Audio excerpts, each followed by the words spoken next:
成功大学甲永丰银行私立上午伫新大胜利校区未来馆举办鼓励成功大学永丰商业银行奖助学金第5届颁奖典礼，由新大校长苏慧珍以及永丰银行总经理庄明福亲自颁发予60位来自新大各学院的优秀学生。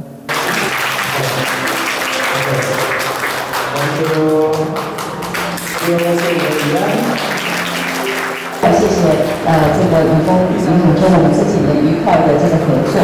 那学生的奖学金的这个人数跟数字，5、6年来已经超过420位啊。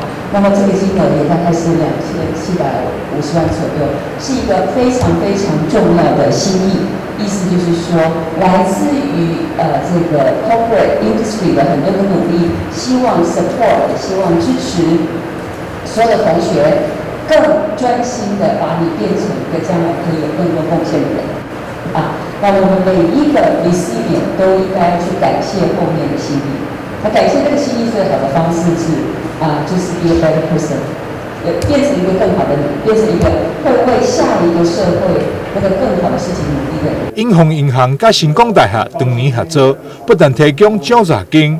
同时也合作开办财务金融以及金融科技甲资讯工程3色专班，提供就学甲就业机会。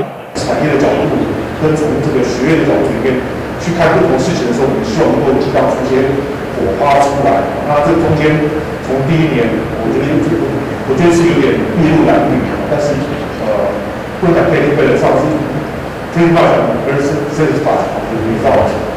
那这过程当中，我觉得教学相长，那我觉得我们有同仁学校干这样多的事情。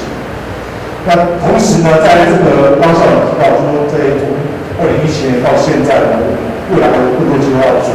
那在讲述学习这边，我大概有420几位同学已经参与这个部分。那这是代表说我们永丰的一个心意。今年的奖助学金申请人数超过400人。有来自世界20个国家在学院，即选出60人获奖，甚至有学生连续申请4档，最后也是无通过审核。由此可见，会当入选的，拢是上优秀的人才。台南新闻张硕维采访报道。